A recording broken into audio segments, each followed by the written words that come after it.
નમસ્કાર વિદ્યાર્થી મિત્રો, હું છું નિકુલ સિણોજિયા. શ્રી એસએન વિદ્યાલય પરિવાર વતી ઈ લર્નિંગ પ્રોગ્રામમાં ફરી એક વખત આપ સર્વેનું હાર્દિક સ્વાગત કરું છું. તો ચાલો આપણે આગળના વિડિયો સુધીમાં ચેપ્ટર નંબર 3 ધાતુ અને અધાતુમાં બંનેના ભૌતિક ગુણધર્મોની ચર્ચા કરી ગયા છીએ. તો હવે બંનેના ભૌતિક ગુણધર્મો પરથી આપણને અહીંયા હવે ખ્યાલ આવે છે કે આપણે એ પણ શા માટે જાણીએ છીએ એના ભૌતિક ગુણધર્મો પણ.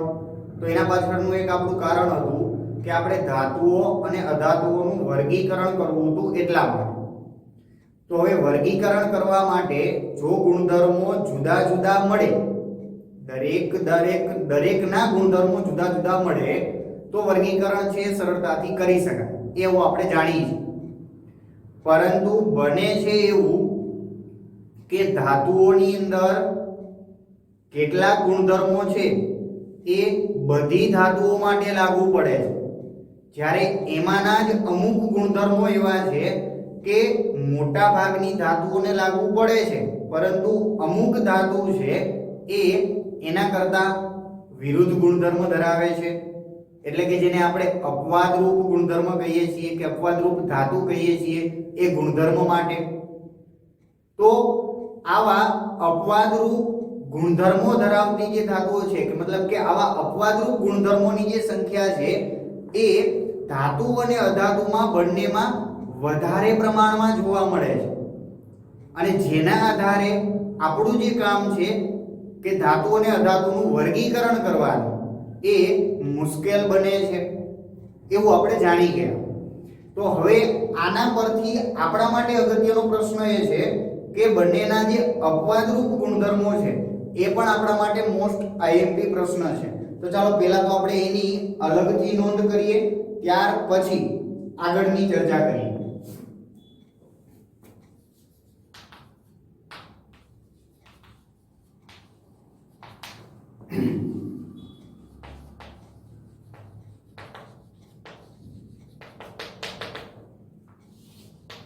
ધાતુઓ અને અધાતુઓ. હવે એની અંદર આપણો મેઇન પ્રશ્ન છે, આગળના બે પ્રશ્નો આપણે જોઈ ગયા.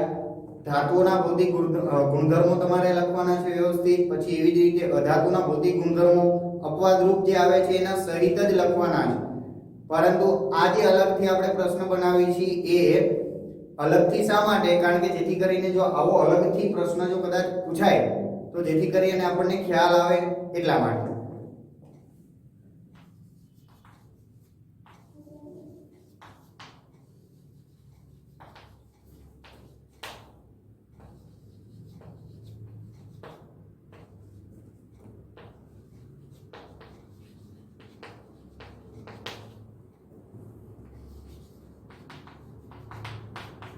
ધાતુ અને અધાતુના અપવાદરૂપ ગુણધર્મો જણાવો.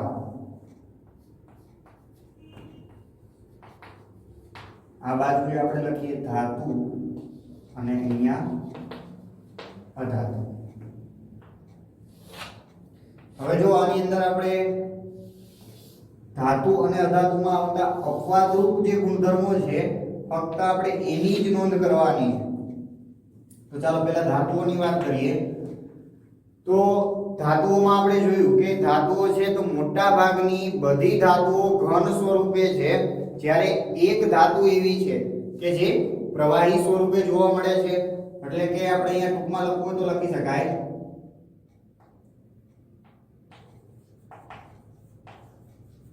ધાતુઓ ઘન સ્વરૂપ ધરાવે છે, જેની અંદર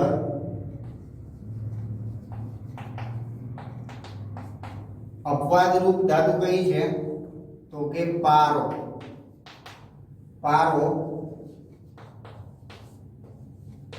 પ્રવાહી છે. બરાબર. આવી જ રીતે બીજો ગુણધર્મ કે ધાતુઓ છે એ બધી જ ધાતુઓ સખતપણાનો ગુણધર્મ ધરાવે છે. બરાબર છે. તો હવે એમાંથી ત્રણ ધાતુઓ એવી છે કે જે ચપ્પા વડે પણ કાપી શકાય છે સરળતાથી, એટલે કે એ સખત નથી. તો ધાતુઓ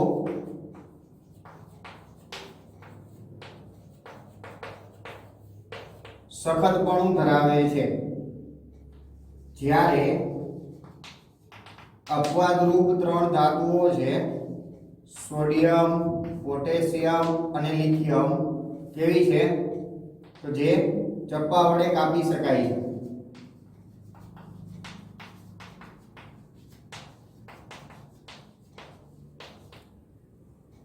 પછી આવી જ રીતે તમામ જે ધાતુઓ છે તો એના ગલન બિંદુ મતલબ કે ઘન સ્વરૂપ તો જે છે એમાંથી પ્રવાહીમાં રૂપાંતર કરવા માટે આપવું પડતું જે તાપમાન છે ગલન બિંદુ એ ખૂબ જ ઊંચા છે, પરંતુ એમાંની 2 ધાતુઓ એવી છે કે જેના ખૂબ જ ગલન બિંદુ જે છે ખૂબ જ નીચા છે. બરાબર, તો એ 2 ધાતુઓ છે ગેલિયમ અને સીઝિયમ.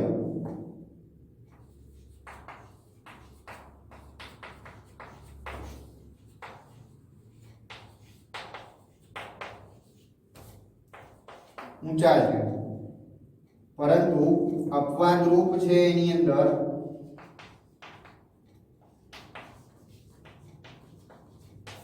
ગેલિયમ અને સીઝિયમ.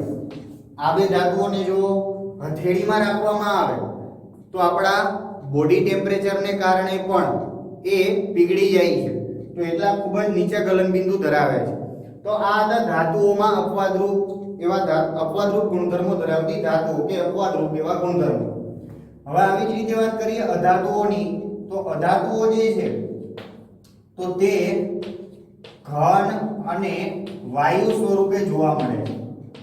કેવા સ્વરૂપે જોવા મળે છે આપણે જાણીએ છીએ, ઘન અને વાયુ. પર એની અંદર અપવાદરૂપ કોણ છે કે બ્રોમિન. બ્રોમિન કેવું છે જે પ્રવાહી સ્વરૂપે જોવા મળે છે. ત્યારબાદ આવી જ રીતે અધાતુઓ જે છે તો અધાતુઓ છે એ ઝાંખી સપાટી ધરાવે છે, જે ઝાંખી એટલે કે ચળકતી સપાટી નથી ધરાવતી, પરંતુ એની અંદર આપણે આગળના વિડીયોમાં જોયું કે આયોડીન જે છે તો એ ચળકતી સપાટી ધરાવે છે. એટલે કે આપણે અહીંયા લખી શકાય કે આયોડીન ચળકાટવાળી સપાટી ધરાવે છે. આવી જ રીતે ત્રીજું કે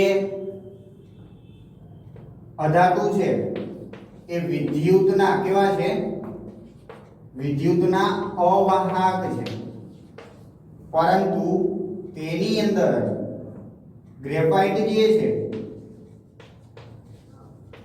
તો એ વિદ્યુતનું વાહક છે, એટલે કે વિદ્યુતનું સુવાહક છે એમ પણ કહી શકાય. તો હવે આવી રીતે આવા અને આ રીતે હજી એક ગુણધર્મ પણ કહી શકાય. આપણે જે કાર્બનમાં મેં વાત કરી કે કાર્બનના જે અપર રૂપો છે, બરાબર, કોલસો, ગ્રેફાઇટ, હીરો, બરાબર. તો આવી રીતે કોલસો જે છે, ગ્રેફાઇટ છે તો એ સખતપણું ધરાવતા નથી, બરાબર છે, એ નરમ છે. અથવા તો એમ પણ કહી શકાય કે એના ગલન બિંદુ છે તો એ બિલકુલ નીચા છે.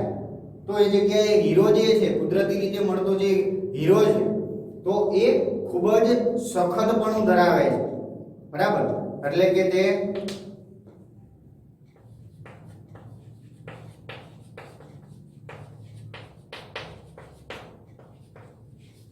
સખતપણું ધરાવતા નથી, પરંતુ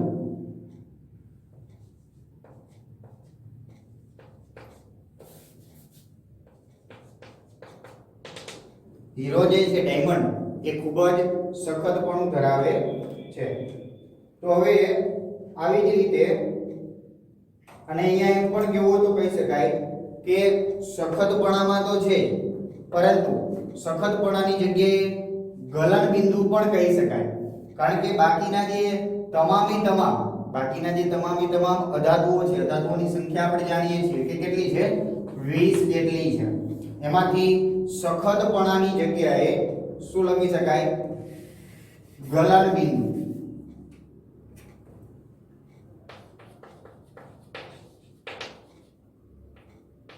સખતપણું પણ લખી શકાય અને ગલનબિંદુ પણ લખી શકાય. તો હવે ગલનબિંદુ જે છે તો ગલનબિંદુ કેવા હોય છે? તો ગલનબિંદુ એ નીચા ધરાવે છે, ખૂબ જ નીચા છે. ગલનબિંદુ નીચા, પરંતુ હીરાનું જે ગલનબિંદુ છે ખૂબ જ વધારે છે. તો ચાલો હવે અહીંયા આપણને આ માહિતી પરથી આપણને એટલી ખબર પડે છે કે ધાતુઓ અને અધાતુઓ છે એના ભૌતિક ગુણધર્મો જો જોવામાં આવે તો ભૌતિક ગુણધર્મોને આધારે આપણે આ ધાતુઓ અને અધાતુઓનું વર્ગીકરણ ખૂબ જ મુશ્કેલ છે, એટલે કે શક્ય નથી એમ કહેવું હોય તો પણ કહી શકાય. કારણ કે એની અંદર અપવાદરૂપ ગુણધર્મો જ વધારે છે. તો હવે આપણે જો એનું વર્ગીકરણ કરવું છે ધાતુ અને અધાતુનું, તો હવે શું કરવું પડે? તો એના માટે હવે વિચારો કે ભૌતિક ગુણધર્મોને આધારે વર્ગીકરણ શક્ય નથી.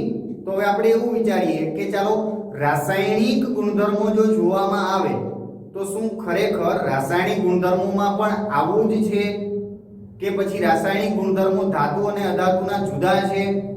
જો એમાં અપવાદરૂપ ન હોય, એટલે કે જો ધાતુ અધાતુના રાસાયણિક ગુણધર્મો જુદા જુદા જોવા મળતા હોય તો આપણે ચોક્કસપણે કહી શકીએ કે હા, ધાતુ અને અધાતુને આપણે રાસાયણિક ગુણધર્મો વડે વર્ગીકરણ કરી શકીએ છીએ.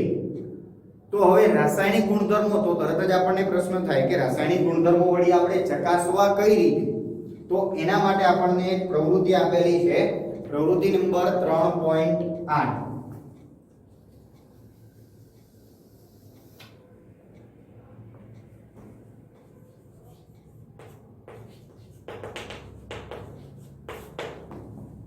તો ચાલો હવે એની અંદર શું કરવાનું છે એ જોઈ લઈએ. હવે એમાં આપણને આપેલું છે કે મેગ્નેશિયમની પટ્ટી અને થોડો સલ્ફર પાવડર લો. હવે બે વસ્તુ લેવાની છે. હવે એમાં બે વસ્તુ આપણે જાણીએ છીએ, મેગ્નેશિયમ છે એ ધાતુ છે અને સલ્ફર છે એ અધાતુ છે. એટલે કે એક ધાતુ અને એક અધાતુ આપણે લેવાના છે. શેની ચકાસણી કરવાની છે? આપણો મેઇન હેતુ શું છે? તો એ પ્રવૃત્તિ પહેલા હું તમને કહી દઉં છું કે આપણે ભૌતિક ગુણધર્મોમાં આપણને સંતોષ થતો નથી વર્ગીકરણ માટે, એટલે આપણે રાસાયણિક ગુણધર્મો તપાસવા છે. એ તપાસવા માટે એક ધાતુ અધાતુ લઈ અને રાસાયણિક ગુણધર્મો માટેની પ્રવૃત્તિ કરવાની છે. બરાબર છે? તો ચાલો હવે એમાં પેલું ધાતુ અને અધાતુ તરીકે મેગ્નેશિયમ અને સલ્ફર લેવામાં આવે છે. હવે પેલું કે ધાતુની પટ્ટી જે છે, મેગ્નેશિયમની પટ્ટીને શું કરવાનું છે? તો કે તેને સળગાવી અને રાખમાં રૂપાંતર કરવાની છે અને એક બીકરની અંદર પાણી લઈ અને એ રાખને પાણીમાં ઉગાડી દેવાની છે. તો આ રીતે ધાતુનું એક રાસાયણિક દ્રાવણ તૈયાર થાય છે. આવી રીતે હવે એ દ્રાવણની કસોટી કરવાની છે લિટમસ પેપર વડે, લાલ અને ભૂરા લિટમસ પેપર વડે. જો હવે એમાંથી રંગ પરિવર્તન થાય તો શું થાય છે એ આપણે જાણીએ છીએ, એ આપણે આગળના ધોરણમાં પણ ભણી ગયા છીએ. બરાબર? જો એ દ્રાવણ એસિડિક છે કે બેઝિક એ તપાસવા માટે આપણને ઉપયોગી બને છે. એટલે કે એસિડ હોય તો ભૂરા લિટમસ પત્રને લાલ બનાવે છે, જો બેઝિક હોય તો એ લાલ લિટમસ પત્રને ભૂરું બનાવે છે. બરાબર? તો આ રીતે આપણે એવું જાણીએ છીએ. તો લિટમસ પત્રનો ઉપયોગ કરી અને એ દ્રાવણ છે એસિડિક કે બેઝિક એ આપણે તપાસવાનું છે. આવી જ રીતે સેમ ટુ સેમ સલ્ફર માટે પ્રવૃત્તિ કરવાની છે.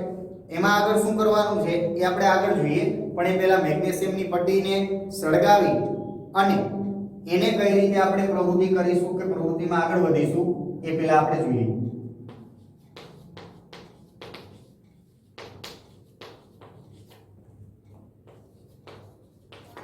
મેગ્નેશિયમની પટ્ટી લઈએ અને આ બાજુ લઈએ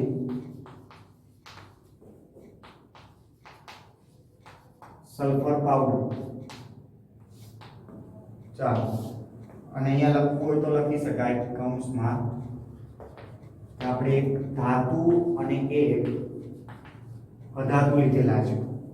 હવે એની અંદર આપણે તમને હવે અહીંયા જણાવી દઉં કે આપણને જે આ પ્રવૃત્તિ આપેલી છે પ્રવૃત્તિની અંદર આપણને અહીંયા આકૃતિ આપેલી નથી, પરંતુ આ જ મેગ્નેશિયમની પટ્ટીને સળગાવી એની રાખ બને છે, એ રાખને પાણીમાં ઓગાળવા સુધીની જે આકૃતિ છે એ આપણે પહેલા ચેપ્ટરની અંદર પહેલી જ પ્રવૃત્તિ આપણે કરી ગયા છીએ, બરાબર. તો હવે સૌપ્રથમ આપણે એની અંદર બનતી રાસાયણિક પ્રક્રિયા છે એ પણ આપણે જાણીએ છીએ કે ખરેખર એ જગ્યાએ શું બને છે કે અને એ જે દ્રાવણની અંદર આપણે લિટમસ કસોટી કરીએ ત્યારે ખરેખર રંગ પરિવર્તન મળે છે કે કેમ એની આપણે ચકાસણી કરવી છે. તો ટૂંકમાં અહીંયા આકૃતિ દોરું છું અને આ પ્રવૃત્તિ જ્યારે તમે લખો છો ફેરબુકની અંદર ત્યારે બંનેની આકૃતિ છે એ આપણે આપણા માટે સમજવા માટે દોરવી ફરજિયાત છે. તો આ જે આકૃતિ છે એ તમને ચેપ્ટર નંબર 1 માંથી પ્રવૃત્તિ 1.1 માં મળશે, પેલી મેગ્નેશિયમની પટ્ટીવાળી. અને આ જે આકૃતિ છે એ સ્વાધ્યાયના પેજમાં છેલ્લા પેજમાં આપેલી છે, એની આપણે હમણાં આગળ ચર્ચા કરીએ. તો ચાલો હવે પહેલા તો આપણે અહીંયા શું કરીશું તો કે પહેલા તો બર્નરની જ્યોત વડે શું કરવામાં આવે છે કે મેગ્નેશિયમની પટ્ટીને ગરમ કરીએ છીએ.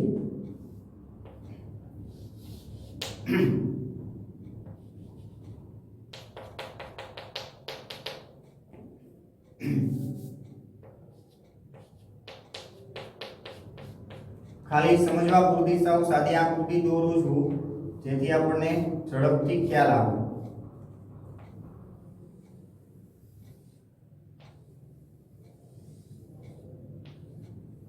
ચાલો હવે વિચારો કે આ મેગ્નેશિયમની પટ્ટી છે.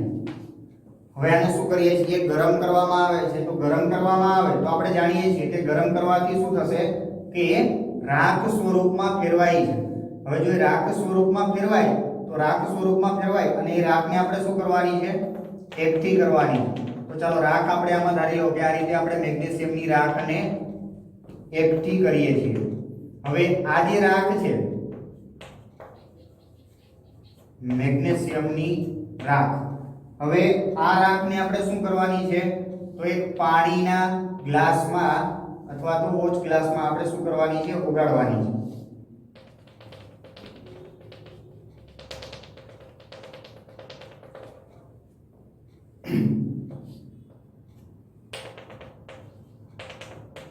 એટલે કે હવે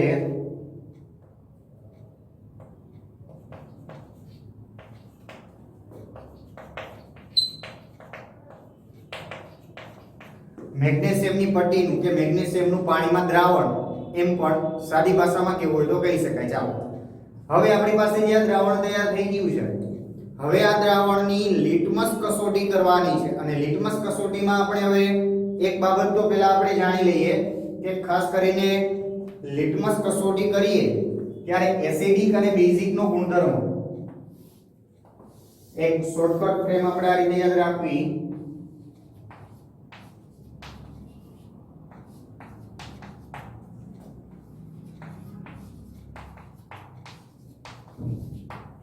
એ ભૂલા બે લાભ.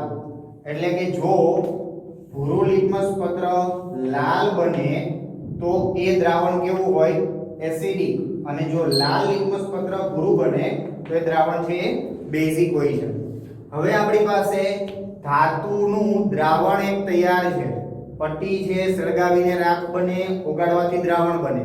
આ દ્રાવણની જ્યારે કસોટી કરવામાં આવે છે ત્યારે શું મળે છે તો ખરેખર ધાતુ સળગાવવામાં આવે ત્યારે હવે આ જગ્યાએ બનતી જે રાસાયણિક પ્રક્રિયા શું છે પહેલા આપણે એ જાણી લઈએ. અને એ રાસાયણિક પ્રક્રિયા પરથી હવે જગ્યાએ કઈ રાસાયણિક પ્રક્રિયા બની એ આપણે જાણીએ છીએ. ચાલો આના પરથી સમજતા જઈએ. મેગ્નેશિયમની પટ્ટી છે, હવાની હાજરીમાં સળગાવવામાં આવે એટલે કે હવામાંનો ઓક્સિજન છે એની સાથે સંયોજાય છે. તો મેગ્નેશિયમની પટ્ટી અને હવામાંનો ઓક્સિજન સંયોજાય અને શું બને છે તો કે Mg+O2 એટલે કે પ્રક્રિયા શું બને છે, ચાલો વિચારો.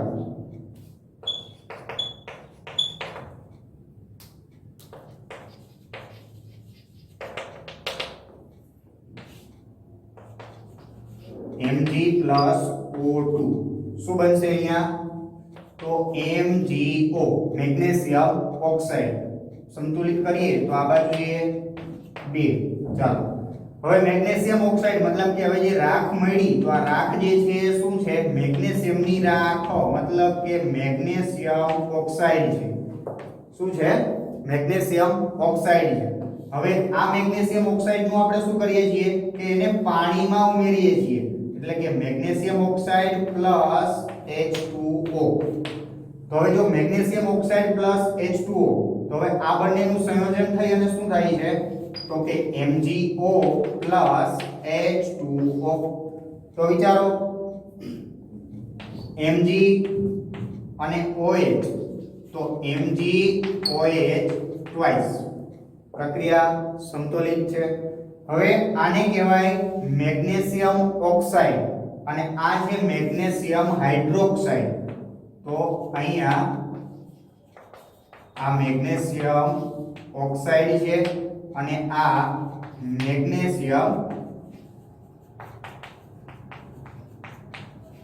હાઇડ્રોક્સાઇડ છે બરાબર તો હવે આપણી પાસે જે દ્રાવણ તૈયાર છે હવે આપણને અહીંયા ખ્યાલ આવી ગયો કે હવે જે આપણી પાસે રહેલું જે દ્રાવણ છે એ શેનું છે તો મેગ્નેશિયમ હાઇડ્રોક્સાઇડ નું દ્રાવણ છે તો હવે આ મેગ્નેશિયમ હાઇડ્રોક્સાઇડ નું દ્રાવણ છે એની શું કરવાની છે આપણે લિટમસ કસોટી તો ચાલો લિટમસ કસોટી જો કરીએ તો શું જોવા મળે છે તો કે એસિડ હશે તો ભૂરું લિટમસ પત્ર લાલ બને છે નહીતર લાલ ભૂરું બને તો શું કહેવાય બેઝિક ગુણધર્મ ધરાવે છે તો હવે ખરેખર જો કસોટી કરીએ તો આપણને ભૂરું લિટમસ પત્ર પેલા ડુબાડીએ તો એમાં રંગ પરિવર્તન થતું નથી એટલે કે તે દ્રાવણ એસિડિક નથી ત્યારબાદ લાલ લિટમસ પત્ર ડુબાડવામાં આવે તો તે ભૂરું બને છે એટલે કે તે બેઝિક ગુણધર્મ ધરાવે છે તે એટલે કોણ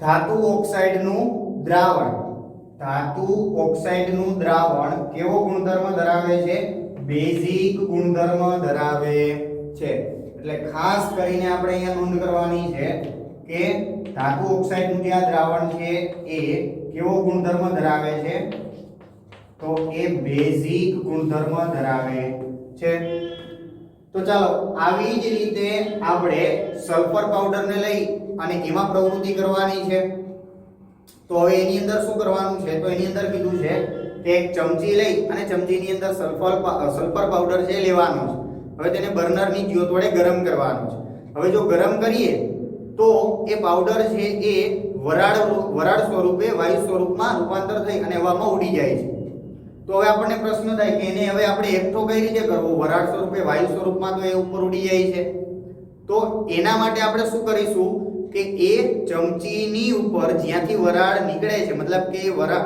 સલ્ફર વાયુ સ્વરૂપમાં રૂપાંતર પામે એના ઉપર એક ટેસ્ટ ટ્યુબ હોલ્ડર વડે એક કસનળીને પકડી અને એના ઉપર આપણે એક્ઝેક્ટ ગોઠવવાની છે ઉલટી જેથી કરીને શું થશે કે સલ્ફર છે એ ગરમ થશે વરાળ બને એ વરાળ સીધી જ ક્યાં જાય કસનળીમાં અને આ રીતે થોડીક વરાળ ભેગી થઈ જાય પછી એ કસનળીના મોં પર અંગૂઠો દબાવી અને તેને સાવધાનીથી નીચે લઈ લેવાની છે હવે એની અંદર શું છે તો હવે વિચારો બિલકુલ અહીંયા જે પ્રક્રિયા બની એવી જ ઘટના બને છે અહીંયા પાવડર બને છે ત્યાં વરાળ બને છે તો અહીંયા ઓક્સિજન સાથેની પ્રક્રિયાથી ઓક્સાઇડ બને એવી જ રીતે સલ્ફર પણ ઓક્સિજન સાથે સંયોજાય અને ઓક્સાઇડ આપે છે હવે એનું દ્રાવણ બનાવવા માટે આપણે શું કરીશું પાણી ઉમેરીશું બિલકુલ આની જેમ બરાબર તો ચાલો તો પહેલા તો એ આકૃતિ કેવી બને છે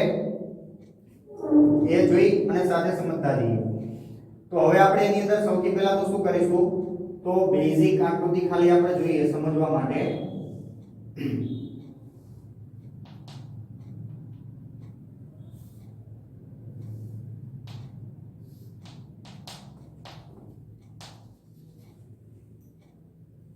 ધારો કે આ ચમચીની અંદર સલ્ફર પાવડર છે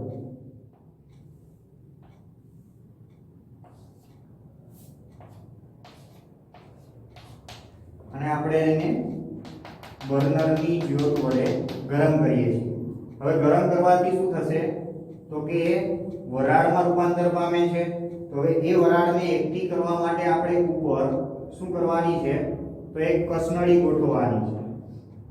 તો આ રીતે એક કસનળી ગોઠવી તો એના દ્વારા શું થશે તો આ રીતે કસનળી ગોઠવવાથી વરાળ છે તો મોટા પ્રમાણમાં જે વરાળ છે તે એકઠી થશે અને આ એકઠી થયેલી જે વરાળ છે તેને થોડા સમય બાદ શું કરીશું તો હવે કસનળીને શું કરવામાં આવે કે આ રીતે નીચે લઈ લઈએ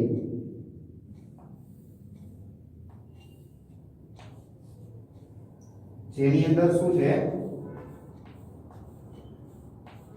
વરાળ છે મતલબ કે વાયુ સ્વરૂપ છે સલ્ફરનું પાવડરનું। હવે એની અંદર પાણી ઉમેરવાનું છે તો હવે પહેલેથી સમજતા જઈએ આ કોણ છે સલ્ફર પાવડર છે આ શું છે તેની વરાળ કે વાયુ સ્વરૂપ।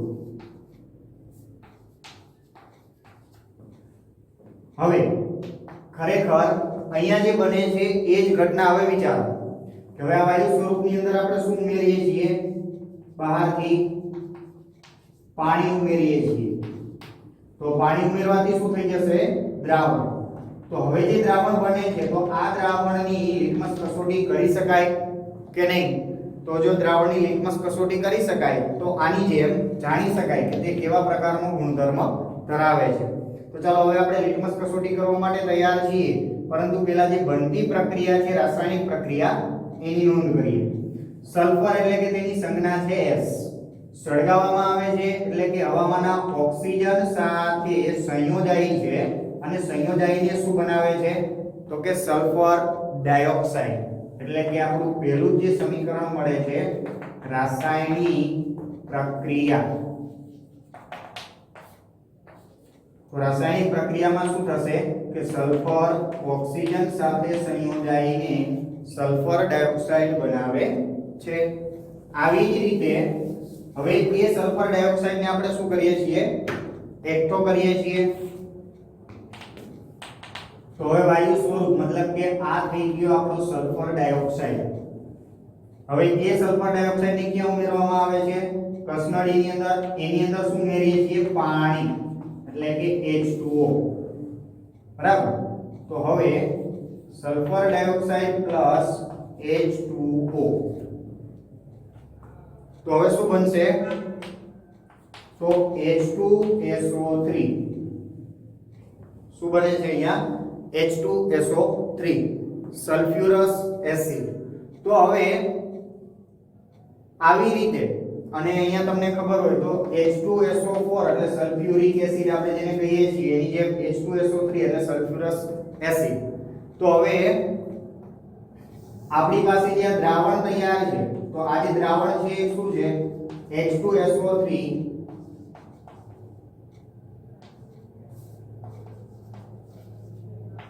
સલ્ફ્યુરસ એસિડ છે। હવે એ દ્રાવણની લિટમસ કસોટી કરીએ તો ભૂરું લિટમસ પત્ર જે છે એ લાલ બને છે મતલબ કે એસિડિક ગુણધર્મ ધરાવે છે। તો હવે જો અહીંયા આ જે અધાતુ છે અધાતુના ઓક્સાઇડ એ કેવો ગુણધર્મ ધરાવે છે એસિડિક ગુણધર્મ ધરાવે છે એટલે કે આપણે આ જોયું સલ્ફ્યુરસ એસિડની લિટમસ કસોટી કરીએ તો એ કેવો ગુણધર્મ દર્શાવે છે તો એ એસિડિક ગુણધર્મ દર્શાવે છે। એટલે કે હવે આપણે જો એક વાક્યમાં આપણે લખવું હોય તો હવે આપણે કંઈક આવી રીતે લખી શકીએ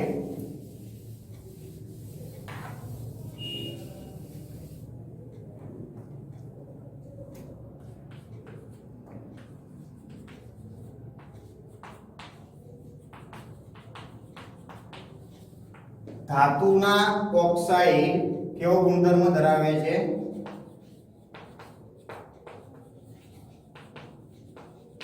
બેઝિક ગુણધર્મ ધરાવે છે જ્યારે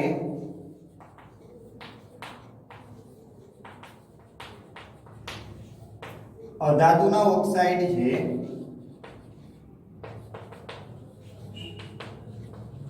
એસિડિક ગુણધર્મ ધરાવે છે મતલબ કે ધાતુ અને અધાતુ બંનેના રાસાયણિક ગુણધર્મો કેવા છે તો રાસાયણિક ગુણધર્મો જુદા જુદા છે અને આ રાસાયણિક ગુણધર્મો જુદા જુદા છે એટલા માટે આપણે હવે કહી શકીએ કે આપણે જે આ પ્રવૃત્તિ કરી આ તો આપણે ચકાસણી કરીએ છીએ ખાલી કે ખરેખર શું રાસાયણિક ગુણધર્મો જો જુદા જુદા હોય તો એ રાસાયણિક ગુણધર્મોને આધારે આપણે ધાતુ અને અધાતુનું વર્ગીકરણ શું કરી શકીએ છીએ કે કેમ, તો એની નોંધ માટેની આ પ્રવૃત્તિ હતી. તો હવે એના પરથી સાબિત થાય છે કે હા રાસાયણિક ગુણધર્મો કેવા છે, બંનેના જુદા જુદા છે. તો એના પરથી હવે આગળ ધાતુ અને અધાતુના રાસાયણિક ગુણધર્મો આપણે ભણવાના છે, કારણ કે હવે એના પરથી વર્ગીકરણ કરવાનું છે એટલા માટે. પરંતુ હાલની પરિસ્થિતિને આધારે જે 30% કોર્સ બાદ કરેલ છે એની અંદર એ ટોપિકનો સમાવેશ થાય છે, એટલા માટે હવે આગળના વિડિયોની અંદર આપણે આગળના નવા ટોપિક વિશે અને આગળની ચર્ચા કરીશું. બરાબર, ત્યારબાદ કયા કયા ટોપિક બાદ કરેલા છે એ પણ આપણે ચર્ચા કરી દઈશું. ચાલો, તો હવે ખાસ આ આખી પ્રવૃત્તિ આખો પ્રશ્ન પણ મેં કીધું એમ આ બંને આકૃતિ છે એ પણ વ્યવસ્થિત રીતે તમને ટેક્સ્ટ બુક ની અંદર જ આપેલી છે. આ પ્રવૃત્તિ છે એ પ્રવૃત્તિ 1.1 પહેલા ચેપ્ટરમાં છે એ આકૃતિ છે. ત્યારબાદ આ જે આકૃતિ છે એ તમને ટેક્સ્ટ બુક ની અંદર જ સ્વાધ્યાયમાં આપેલી છે, ત્યાંથી આ આકૃતિ તમારે દોરવાની છે. બરાબર, તો ચાલો હવે અહીંયા આજના વિડીયોમાં બસ આટલું જ. હવે આગળના વિડીયોમાં આગળની ચર્ચા કરીશું. નમસ્કાર.